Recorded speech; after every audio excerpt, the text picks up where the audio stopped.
Greetings, friends, family, my stalker, and most of all, obsessed Sonic fans. It is I, the true Brendan, making his amazing return from, all of that. The 2020s have been an amazingly optimistic time for the Sonic series so far. The games are getting critical praise, the franchise is more prominent than ever in the world of marketing, and the series is heading back on track to be amongst the greats. And personally, I think that's all thanks to the Sonic movies. I've said this before in a previous video, but while the movies aren't exactly perfect, I am a big fan of them for how they handle the series. Twisting plot points and stories from the games, making new characters that are pretty fun in my opinion. I'm just saying, put Agent Stone in the games, please. The designs of the characters and the characterization for almost all of the characters, it's all just super fun. The only big issue I have with these films are the forced human scenes, Sonic's character, and the lack of video game music. The wedding scene in Sonic 2 is a slog every time I watch it. And even if there are a few funny moments, Sonic is a little annoying. Which is strange because I thought he was kind of perfect in movie 1. I don't know why 2 changed him so much. I'm not against the idea of making a new Sonic compared to the games, but I'm just not a fan of what they do with this one. And for the music, I mean, for over 30 years, the series' only consistent asset was the music. And the songs we've heard so far was Green Hill and a motif of the Drowning theme.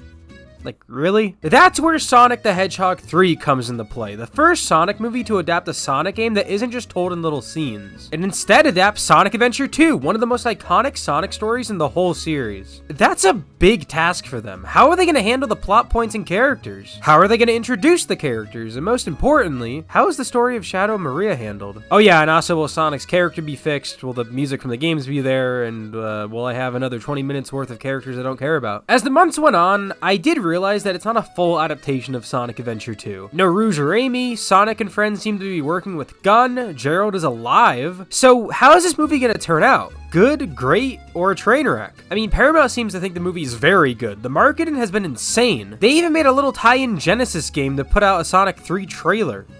That's insane! By the way, I wrote this and recorded this part like 3 days before the movie came out, so I don't fucking know anything yet. Alright, so for those that don't want to be spoiled and still want to watch this review, I'll give a pretty basic plot description. Spoilers are for later. Sonic, Tails, and Knuckles confront Shadow the Hedgehog, who's escaped Prison Island on search for revenge. The trio teams up with Eggman. Eggman reunites with his grandfather, Gerald Robotnik. Both of them and Shadow aim to take over the planet, similar to how Shadow and Eggman tried to do that in Sonic Adventure 2. And I won't lie, I really like this unique take on SA2 story. They could have easily made it point to point the exact same story as the game, but instead they took what worked in this universe, changed or removed what didn't work, added extra things that fit right in, and gave us a really satisfying movie for both fans of the previous films and Adventure 2's story. They could have easily just got rid of any plot point with Tom and Maddie, yet they made them work really well with the other Sonic characters. My main problem in movie 2 was that they felt like they were trying to scramble all this Sonic stuff into human stuff. But in this movie, it's the exact opposite. They fit the characters they made for these films into Sonic-like plots. Is it strange to have a Sonic Adventure 2 adaptation without important characters like Rouge or Amy, or have Gerald be alive in this one? A little bit, and to be honest, I didn't think it was a good idea when those details got announced, but I really think it was for the better here. It was such a fresh take on the story, and neither of those points gave the story any less strength. In fact, I think Gerald being alive gives the previous movies more strength as well. They took a simple gag line in the first movie and actually showed us a part of his family, hinting at why the family got to the point where Eggman became an orphan. And besides, I think Rouge and Amy not being here is for the best. There's like 9 characters in this movie, and they're all surprisingly really fleshed out in the span of like an hour and 40 minutes. I feel like adding new characters here would just bloat the movie too much. I also feel like they handled the relationship of Sonic, Tails, and Knuckles way better than the last movie, and even some games in a way.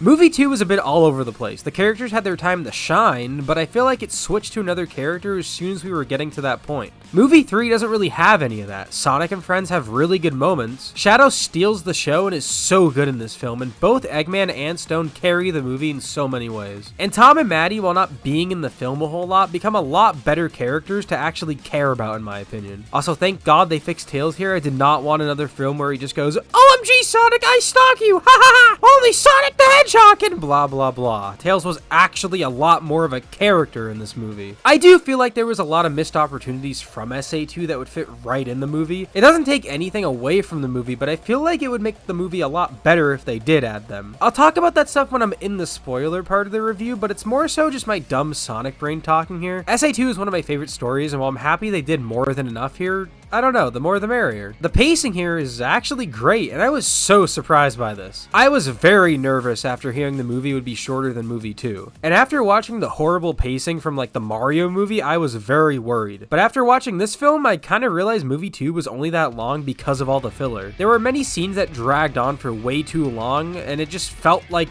a drag to watch. In this film, they cut all of that. It's straight to the point and shows everything with more than enough time without dragging it on. And I couldn't be happier with that. It's actually really funny too. It's more so just Jim Carrey carrying the comedy, but me and my friends were dying at some scenes. And the last 40 minutes of the film is some of the greatest and most emotional moments in the whole franchise. Overall, as a fan of the movies and an even bigger fan of the games, especially SA2, I'm beyond happy with the final product. I had high expectations and they delivered that with so much more. It's everything I've been asking for. For a casual viewer of the movies, it's probably just some average kids film, but as a Sonic fan, it's more than enough, which is what they should be targeting. Good on you, Sonic movie team. You did it. Now, time to freak out about how amazing this movie was even more. This is the spoiler time, by the way. If you haven't watched the film yet, please go watch it without spoiling yourself. I promise you're in for a treat. Okay, now Jesus Christ, this movie is fucking incredible. They fixed every issue I had. There are so many songs in the movie that are just Sonic songs. We got Live in Lawrence City, Escape, Sonic's Victory theme, Eggman's Unleashed theme, the ending theme of SA2. Sonic locks the fuck in halfway through the movie. There's no boring ass human stuff. There's like half an hour of supersonic shit.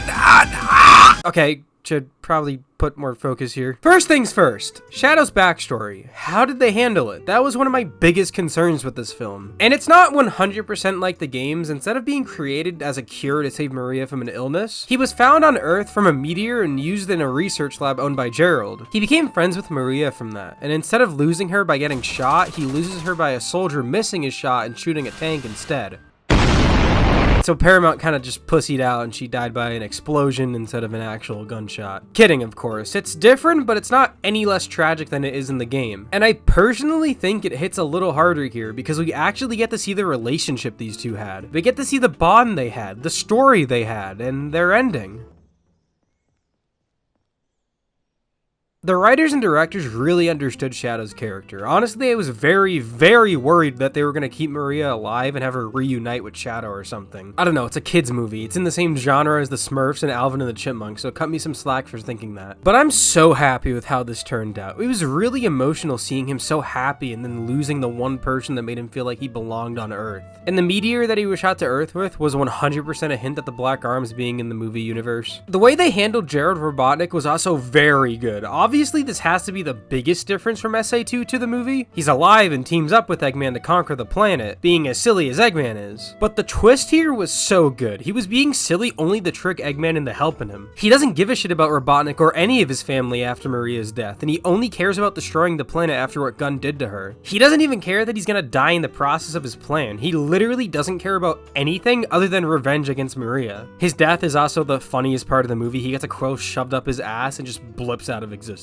Eggman's character growth in this movie was surprisingly the most emotional part in my opinion. He sacrifices himself before dying and says goodbye to the actual only person that cares about him, Stone. I don't know why this was so sad to me, but it just is. The way they handled Eggman's death because of Jim Carrey's retirement was so good, and hearing his theme one last time was amazing. It was a really good send-off to his character and even Jim Carrey in movies. And besides, they'll 100% bring him back from the dead if Jim Carrey wants to return for movie 4. It's Eggman. The unexpected is expected. The differences and parallels of Sonic and Shadow are also very well done here. They compare Sonic and the death of Longclaw to Shadow and Maria. And after Shadow seemingly kills Tom, Sonic almost goes through the same actions as Shadow, isolating himself and going against his beliefs and friends solely for revenge. There was even some drama between Sonic and Knuckles about using the Master Emerald solely to kill Shadow. And while it's a bit short, the talk on the moon they have that connects their losses together is so good. They even bring back a line Maria tells Shadow near the start of the film. It comes back full circle in the best way. And I can't talk about that stuff without talking about the action. The action in this movie makes movie 2 look so boring, especially that final fight with Supersonic and Shadow. From them beating each other up, to teaming up against the actual gun robots from the game, to them stopping the laser from destroying the Earth, I loved every second of this.